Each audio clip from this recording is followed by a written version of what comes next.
है। 22 तारीख को प्राण प्रतिष्ठा डाला जा रहा है। प्राण प्रतिष्ठा, इसका मतलब समझिए प्राण, यानी राम जी के अंदर में अभी तक प्राण नहीं था, मोदी जी जा करके उसमें प्राण डालेंगे। राम को कौन लाया? राम को दशरथ लेके आए। राम के बाबूजी तो नहीं है ये योगी आदित्यनाथ है या नरेंद्र मोदी, राम जी के बाबूजी तो नहीं है। मोदी जी एक बहुत बढ़िया तरकीब हासिल कर ली है कि चुनाव हमको कैसे जीतना है। पुलवामा उसी समय होता है, राम जी के अंदर में प्राण 2024 के करीब आने पर ही डाला जाता है। क्यों भाई? राम जी के मंदिर का उद्घाटन 2024 में क्यों होता है? पुलवामा अटैक 2019 में क्यों होता है? ये कह रहे हैं कि राम को हमने लाया है, सुप्रीम कोर्ट का जजमेंट हमारे पॉकेट का जजमेंट है, तो इस बात को मान के चलना होगा कि लोकतंत्र खतरे में नहीं है, लोकतंत्र का खतरा हो चुका है। नरेंद्र मोदी से राम जी सवाल पूछेंगे ना कि मोदी जी आपकी पत्नी कहाँ है, जवाब दे पाएंगे? मोदी जी से पूछेंगे ना राम जी कि बताइए कि मणिपुर में हमारे बहनों के साथ में, हमारे बेटियों के साथ में इतना सब कुछ हो गया, आप क्या कर रहे थे? जवाब दे पाएंगे? ये 2014 का डेटा है कि मात्र 26 करोड़ लोगों को राशन दिया जाता था। आप 80 करोड़ लोगों को राशन देकर के ये साबित करना चाहते हैं कि हाँ, इस देश में 80 करोड़ लोग भूखे हैं और उन लोगों को हम राशन देकर के जिंदा कर। देखिए, बीजेपी के पास में एक बहुत बड़ा एजेंडा है। अभी तक इंडिया गठबंधन के पास में कोई ऐसा एजेंडा नहीं देखने को मिला है जिसके वजह से ये लोग चुनाव लड़ पाए। मोदी जी के नकारात्मक छवि को दिखा करके आप चुनाव नहीं जीत सकते हैं। ये लोग के पास में राम मंदिर नाम का एक बहुत बड़ा चीज है कि राम मंदिर के नाम पर वोट मांगेंगे और राम मंदिर के नाम पर वोट मिल जाएगा। जो हार्डकोर हिंदू वाले लोग हैं, ये लोग जाकर के आराम से इनको वोट दे देंगे। लेकिन कहना यह है कि राम मंदिर से सब कुछ हो नहीं जाएगा। आपके पास में क्या है? बीजेपी के पास में कोई मैनिफेस्टो नहीं है। 2019 के चुनाव में 2 करोड़ के नाम पर जीत गए। 2014 का चुनाव आप बात कीजिएगा तो हर घर मोदी के नाम पर। राम मंदिर की बात करते हैं, एक नारा चलता है कि जो ये राम को लाए हैं और हम उनको लाएंगे। राम को कौन लाया? राम को दशरथ लेके आए।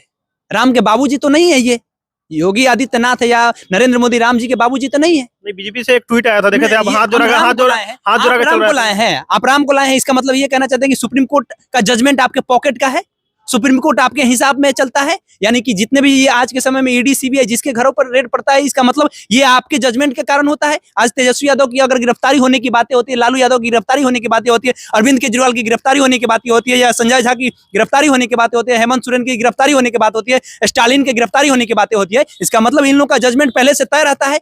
अगर ये कह रहे हैं कि राम को हमने लाया है, सुप्रीम कोर्ट का जजमेंट हमारे पॉकेट का जजमेंट है, तो इस बात को मान के चलना होगा कि लोकतंत्र खतरे में नहीं है, लोकतंत्र का खतरा हो चुका है, लोकतंत्र खत्म हो चुका है इस देश में। अच्छा, आप राम मंदिर की बात करती हैं, अभी राम मंदिर पर एक और चर्चा चल रहा है, जैसे तेजस्वी यादव एक बयान दे देते हैं कि अगर किसी को तबियत खराब होता है तो अस्पताल जाएगा ना कि राम। बिल्कुल जाहिर सी बात है। 22 तारीख को प्राण प्रतिष्ठा डाला जा रहा है। प्राण प्रतिष्ठा, इसका मतलब समझिए प्राण, यानी राम जी के अंदर में अभी तक प्राण नहीं था, मोदी जी जा करके उसमें प्राण डालेंगे। बहुत बड़ा बात बोल रहे हैं। वो कह रहे हैं ना प्राण प्रतिष्ठा कर रहे हैं राम जी का, तो राम जी में प्राण नहीं था, आप मोदी जी प्राण उसमें डाल रहे हैं। और जब प्राण डालेंगे तो मोदी जी से सवाल पूछेंगे ना, नरेंद्र मोदी से राम जी सवाल पूछेंगे ना कि मोदी जी आपकी पत्नी कहाँ है, जवाब दे पाएंगे? मोदी जी से पूछेंगे ना राम जी कि बताइए कि मणिपुर में हमारे बहनों के साथ में, हमारे बेटियों के साथ में इतना सब कुछ हो गया, आप क्या कर रहे थे?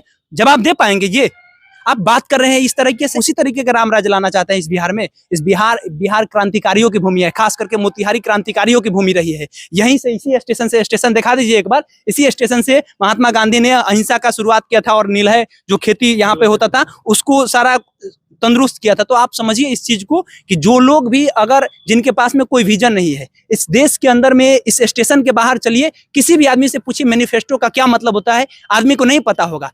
बीजेपी का मैनिफेस्टो क्या है लोगों को नहीं पता है। आप 2 करोड़ नौकरी देने की बातें कहे, आप नौकरी नहीं दे रहे हैं। क्यों नहीं दे रहे हैं? आप हिंदू मुसलमान के नाम पर लोग से वोट ले लेते हैं। आपने एक तिलस्म हासिल कर लिया है, आपने एक तरकीब हासिल कर लिया है कि हमको चुनाव कैसे जीतना है। इसके अलावा आपके पास में कोई मेरिट नहीं है, आप आराम से चुनाव जीत रहे हैं, बस आपने एक तरीका ढूंढ लिया है कि कैसे लोग आपको वोट दे दे। अच्छा, अब इतना नरेंद्र मोदी के खिलाफ बहुत सारे बातें करती है बीजेपी के खिलाफ, लेकिन फिर भी तो जीत जाते हैं। फिर भी 2024 में भी चर्चा है कि वापस आ रहे हैं। मोदी जी एक बहुत बढ़िया तरकीब हासिल कर ली है कि चुनाव हमको कैसे जीतना है। पुलवामा उसी समय होता है, राम जी के अंदर में प्राण 2024 के करीब आने पर ही डाला जाता है। क्यों भाई? राम जी के मंदिर का उद्घाटन 2024 में क्यों होता है?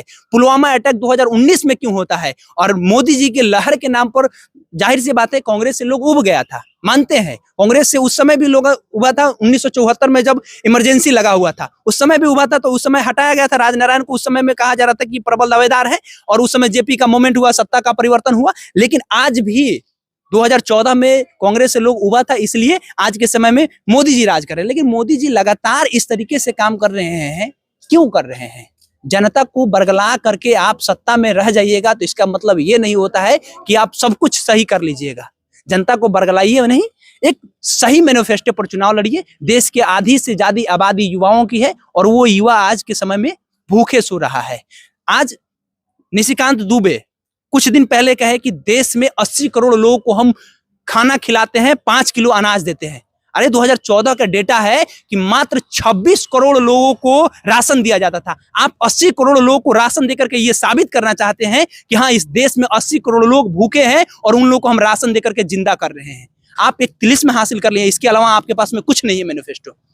चलिए, केशव थे पब्लिक स्टेशन से, इन्होंने बहुत सारे बात की है मोदी जी पे। आप वीडियो में बने रहिए, आप सत्याग्रह टाइम देख रहे थे। बहुत बहुत शुक्रिया।